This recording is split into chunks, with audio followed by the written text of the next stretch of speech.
Yes. Yeah. But like the comparison, like with me and some of the other guys. So that'd be something neat to see, the Harris Centers. The Pirates playing in Williams. All right, welcome back to the second period. Hockey talk, because hockey season's right around the corner. And when looking up this, I saw something that kind of intrigued me, that Turner Sports announced its analyst for the NHL season. Now, some of these names will be familiar to some of you because of being in other sports.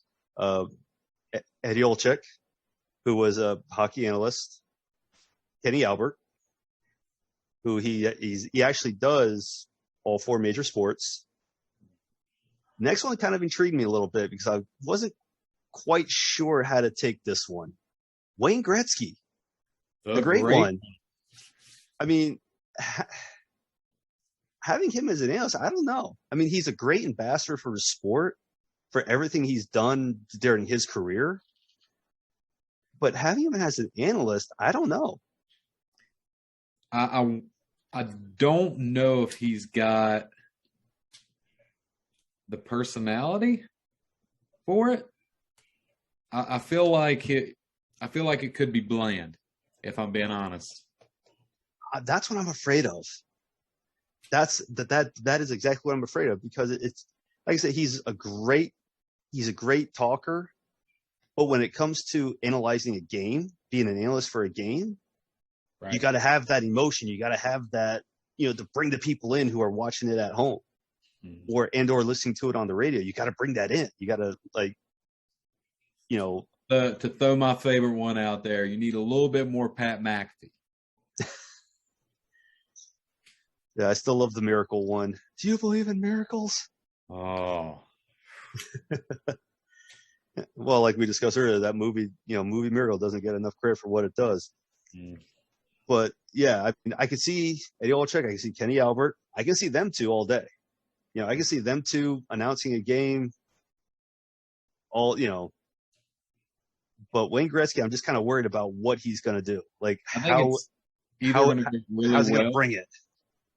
It's either going to go really well or they're going to carry you. Yeah, and it's either going to be good or it's going to be bad. There's going to be no in between. Carrying him, it won't. It'll be one of those things that Wayne Gretzky decides to step away, even though it's probably them telling Wayne Gretzky, "Hey, man, this just isn't for you." But I mean, I think Wayne Gretzky can bring a lot of different things to the sport, not just being an analyst, but just everything that he's done, being the ambassador for hockey. He might be able to bring some more other than analyzing a game. Well, and the thing with Wayne Gretzky is too, ties into another thing that's slowly starting to creep up on him. Mother Nature. Movie. Yeah, Ovechkin. He's far behind. No, he's not. He's not that far behind as well, especially when Ovechkin just signed a 5-year extension with the Caps, which a lot of people didn't think he was going to sign. A lot of people did not think he was going to sign that. I figured he would be, because he's going to retire as a Cap. Yeah. One way or another, I think he's going to, after this 5-year extension, he's done. Yeah. So I think they retire. They need to retire his number the day after. Yeah, I mean he's definitely a Hall of Famer for sure. That's basically a given for what he is, because I think he's up there in goal. I mean he's at 730 goals, and he's chasing 894. He has to stay healthy for the next 5 years and be able to at least do. What's he average a year? I'm sure it's declining. It's close to 50. It's close to 50 a year. I mean, of course, last year was a short season, so it wasn't. Last year and the year before were very restricted with it because of COVID and everything. He wasn't able to play the games he normally plays. Right. Like during the round robin last year, when the playoffs started up in the bubble. Oh, that bubble. We keep bringing that bubble up. Ugh. It works. The bubble worked. The bubble works. I don't think they counted any of the goals in the round robin. So all those goals he scored in that round robin, yay or nay on how many he had, didn't count towards his totals for starters. Plus it was the shortened season. Now, last season being a shortened one as well, and plus also the teams played in their division. Okay, yeah, he may have gotten 20-some goals, but he only played the teams in that division. Right. And I said this to other people, where a lot of players play better against, let's say, Canada teams or West Coast teams. He never saw that. Mm-hmm. So he was restricted. Right. I think he'll catch Gretzky. I really do. I'm hoping he does, because I think it'd be really great for the sport to see something that has stood the test of time for that long. Right. For as long as it has, and that many number of goals, because there's only 2 players in NHL history with 800 plus goals, Gretzky and Gordie Howe. Right. So, I mean, he's already joined an elite group just in the 700 club. Mm-hmm. If he breaks that record, it's going to be I think it's going to be amazing to see. So from what I heard, he'll for sure get to 800. I think he will become the third to reach 800. Oh yeah, I mean, he's only he's 70 behind. So let's just say 3 seasons. Let's just say that's divided up in 3 seasons. He hits 800. Right. Okay, but knowing him, he's probably going to hit about 50. If he can hit 50 for 3 seasons, or even 4 seasons, he'll have it. Easily 4 seasons at 50, he'll have it easily. Yeah. But get him 200 goals within 4 seasons. Yeah, that's going to put him at 930 and well past the record. It's going to be really tough to. I don't think he can get 50, but I mean, 50 is not something to shake a stick. I mean, it's hard to get. Right. It's hard to get. And the that'd fact be 50 at 40, because he turned 36 today. Yeah, it's going to be tough to. I mean, don't get me wrong. It's going to be great to, like I said, great to see him break it. I mean, I've even read an article where Sidney Crosby says, "I hope he gets it. I hope he breaks it," just because of what this means to the sport. Because when's the next time you're going to see a scorer like this, like Ovechkin, actually come into hockey? I mean, is there one there today? Is there anybody that's on Ovi's level or could be on Ovi's level?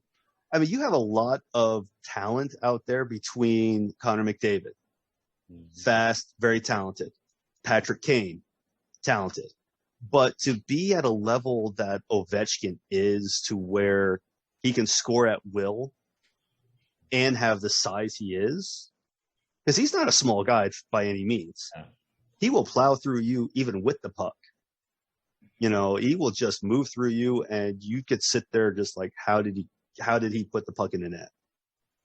He just has that hard of a shot. Right. And it's going to be hard to break. It's going to be great if he does. But now what's going to be interesting to see what happens, this season that possibly is hard to reach. Will the Lightning's three-peat? Ooh. That's going to be an interesting one. Well, and we talked about this, I'm not the biggest hockey guy, but that got me researching a little bit and trying to figure out more about it, how often it happens. Because, I mean, in most other sports, repeats, going back-to-back is no easy task in any sport. Winning one's no easy task. Yeah. So winning 3 in a row is tough.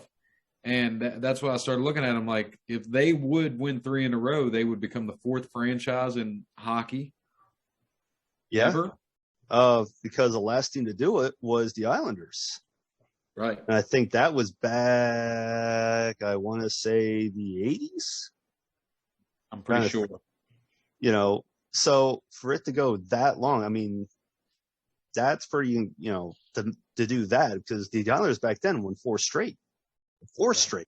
You don't even see that anymore. And the part that's really, to me, that's impressive about the Lightning potentially going 3 in a row is with sports, hockey to me, the salary cap, the restriction, it's one of the hardest sports, and it's also what makes it great, though, in a sense, is that teams stay competitive in hockey. It's not just like we all love baseball, but in baseball, you can buy a team and be great. In football, to a point, you can buy a team and be great. Hockey is the one of the major sports that they have a hard cap, and you have to work with that cap. And that's why you'll see teams like the Blues, who had those couple years there where they were pretty good, and it was a building process. The Lightning right now, they have something good. Yeah. And as far as I know, they've been able to hold most of the key pieces together. Yeah, from my understanding is that they still have the main core of the team. Now, what's funny is the one player, Patrick Maroon, he has a chance to go 4 straight Stanley Cups. He has a chance to go 4 straight because he won a Stanley Cup with the Blues in 19. Gotcha. And he just doubled with the Lightnings. Mm. So he's won already 3 straight Stanley Cups. I mean, you don't see that at all because I know we said that before on the show, but for him to have this opportunity to be able to try to do this, right? That's going to be amazing. And I mean, and it comes down to a lot of the time who you're a fan of, this or that. I like to see dynasties. I like to see franchises. As long as they're not in LA or New York, I don't really have an issue with it. But yeah, like I want to see him win 3 in a row. It'd be something new to the hockey. Right. Because like I said, last time that happened was the Islanders way back, I think it was the 80s. So it's not like it's something common. You know, and plus also hockey's one of those sports to where you could be top team in the league for so long, but first round you get knocked out of the playoffs, because that happened to Tampa. I think it was in 19 where they got swept. Yep. You know, and I think this year going to a team that, in my opinion, is that surprising team, that dark horse team, I think that's Carolina.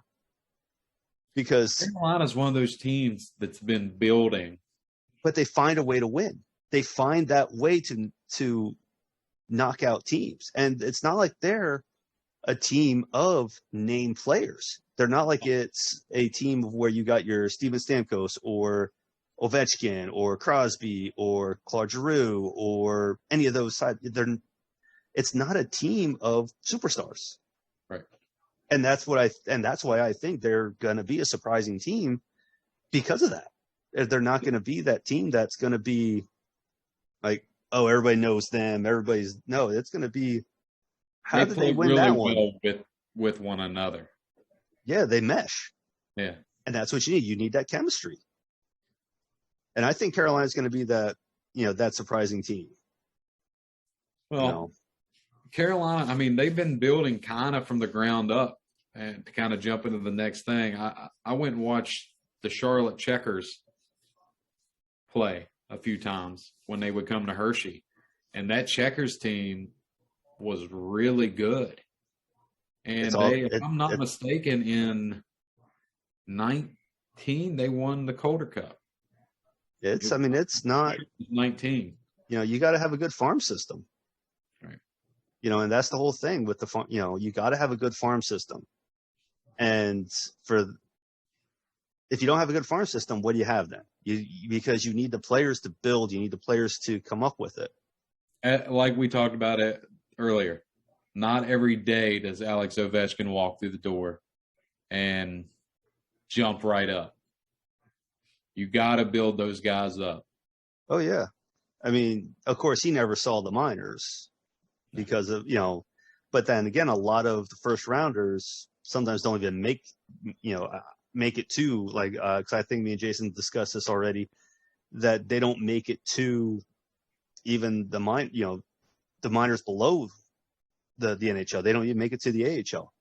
Mm-hmm. They go down as far as the ECHL, and that's really it. the East Coast Hockey League or whatever their farm system is. I just use ECHL just because they're local to us. Right. And yes, you were right. 19 is when the Checkers won. Yep. But yeah, it's. I mean, well, speaking of Hershey, a local team to us. They're always Cup contenders. They're always Calder Cup contenders. Which, for those of you who don't know, the Calder Cup is the equivalent to the Stanley Cup for the American Hockey League. The way that Hershey, I am extremely excited about Bears hockey this year, just because the way that the Bears were playing together last year, with the playoffs being not postponed, just there was no Calder Cup. Yeah, there was no playoffs. There's no Calder Cup for the past 2 years. The Bears, I really believe we're going to make a run. And I think this year they're bringing back all the key pieces that they had in Hershey last year. I think the Giants Center is going to be rocking next year or this year. And I think they're going to make a strong push at another Calder Cup. Just because they were really playing well together. Well, they finished first in the North. Right. And thing is, though, Hershey has such a Hershey's a great farm system. Like we were just saying, Hershey's a great farm system to Washington. Hell, Hershey was a great farm system for Colorado back in 2001 because Colorado won the Stanley Cup. X amount of, I forget how many amount of players from, I know at least two, I know there's probably more, that were Hershey Bears that won Stanley Cups with Colorado. Tampa Bay Lighting in 2004. Hershey was the farm team for Tampa. Yep. And Jay Feaster, he basically was Hershey. He was, the Hershey Bears basically. And he won a Stanley Cup. X amount of Hershey Bears won the cup there. Yep. When the Capitals won the Stanley Cup in 2018, I think I read there was like 11-ish players that were Hershey Bears that won the Stanley Cup that were playing that whole playoffs. You had a couple of those guys that were part of the back-to-back Calder Cups. Holtby, yeah. I know Holtby was on the second Calder Cup. Well, and he didn't even start that one. No. He was the backup for that one. So it's like, but no, Hershey is such full of rich hockey history. I mean, they have the most Calder Cups in all of the AHL with 11, and they're always a good team because the worst season they had in the past 5 years was the 17-18 season when they were 8th in the Atlantic. Right. Other than that, on average, they placed 3rd in their division, on average. And if you've never, which you've been, but if you've never been to a Bears game, man, it was kind of intriguing to me because Bears was the first live hockey that I went to. And I was really expecting like that Sunday minor league baseball game where there's maybe a couple hundred, maybe 1,000 people if you're lucky at the field. I was kind of like thinking that was what I was going to experience. But like you go into the Giants Center on a Saturday night and it's rocking. Yeah. And it's like it's big league atmosphere in the middle of town. It's energy. And it's just so – I tried to get it last year. Me and my wife, we went to a couple different games, and it's just like with the restrictions and the seating, it didn't have that same energy. So, yeah. Oh, I'm so excited. I'm hoping it's back. I know the team's going to be good. Well, what's funny is, speaking of the energy from the arena, first hockey game I took my wife to at that time we were just dating. We were actually just dating maybe, I don't know, a month at that time maybe. And first hockey game I took her to was a playoff Hershey Bears game. Oh.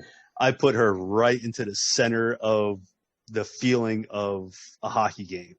Mm. And luckily enough, the Bears won that game. So you got that energy from that. Right. And she was just, I could just remember her reaction. It was just like, wow. because you can't describe that energy. You cannot describe that feeling of going into a hockey game, even playoffs. Because the one game me and my brother went to it was Caps Flyers. Flyers won in overtime. The crowd was that loud you could not hear the goal horn. And those goal horns are loud. Mm-hmm. And you could barely hear it. The crowd was that loud. Like I could feel the floor shake. There was that much energy, that much going. You don't see that normally at certain. I know some baseball stadiums. Yeah, you'll see that at certain moments. But when you see that through the regular season, right, that's a constant. I think that's one of the reasons why I love hockey so much, is because of that energy, that adrenaline. Because at any given moment, you could be the top team in the league. You could get swept by the team that just barely made the playoffs. Right. Because you just don't know. It's an odd feeling though when you get in those situations. Like it's almost intimate, I guess you would say, because you're there.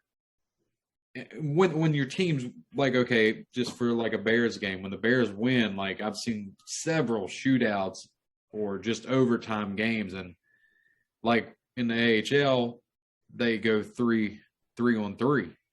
Mm-hmm. Same thing with the NHL. That's the same thing with the NHL. It's so intense, mm-hmm. And then everybody's right there with you, and it's I can't wait for it.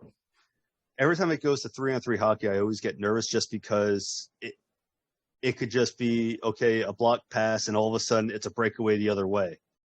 Right. And all of a sudden you miss, there's a breakaway going the other way. It's a constant back and forth rush. Mm. And I think that's, I do get nervous. I do admit, I'm kind of like, I'm walking around. I'm like, scratching my head like, oh man, please don't mess this up.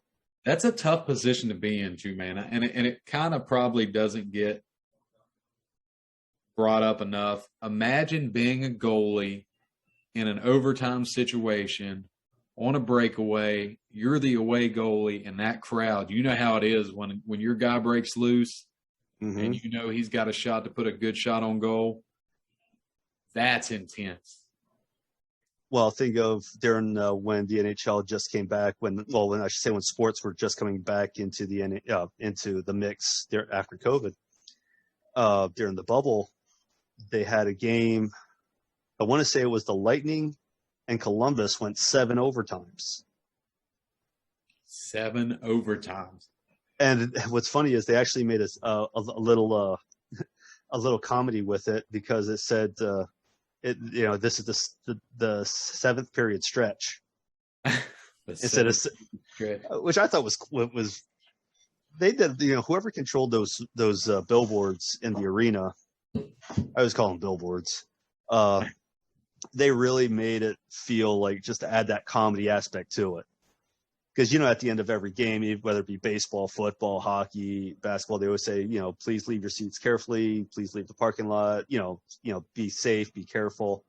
I think one of them said, please leave your couch safely, or something like that. Yeah, they made a real thing with, a real comedy thing with that. But no, I know how you feel when you're in that situation, because I was a goalie when I first started playing. Oh. And it was my first year of playing hockey. I started out in roller hockey is where I started. And it was a championship game in overtime. And a player point blank just took a shot. I heard everybody cheering. I thought it went in. I literally thought it went in, because I'm standing there just kind of all like hunkered together. I didn't drop. I didn't go down. I just all this made myself, just all clenched together. And I heard everybody cheering. And my eyes were closed. So I thought it went in. I literally thought it went in until I looked down. I opened my eyes because my head was already down, and there it was in my pads. And I remember looking over at my brother who was there, and his head was down. because he had the same reaction I did. And it was just like, okay, that, your heart's racing. I mean, luckily enough, we did win in overtime. But yeah, it's a feeling that where it could just go either way. Right. Because I thought it went in, and I thought that was it. We lost. And the fact that it didn't was like, wow, that really, that adrenaline. Mm-hmm. Yeah, and I mean, I think we've kind of hit on that, though. We've got a lot of great things to look forward to this year in hockey, from the Great One to Ovi. Like I said, the excitement for minor league hockey to be back in full swing. Yep. So I'm hoping, I'm hoping me and Jason could get to a couple of Hershey games. Oh, we'll have to make that happen just because it's absolutely atmosphere, man. Absolutely. But yeah, I'm eager for it too. I'm eager for I'm just eager for the upcoming season. I'm just eager for that to start up. So hockey's around the corner. I think preseason starts in a week or so. So let's see what happens. So on that note, that'd be the end of the second period. Right back after a short break.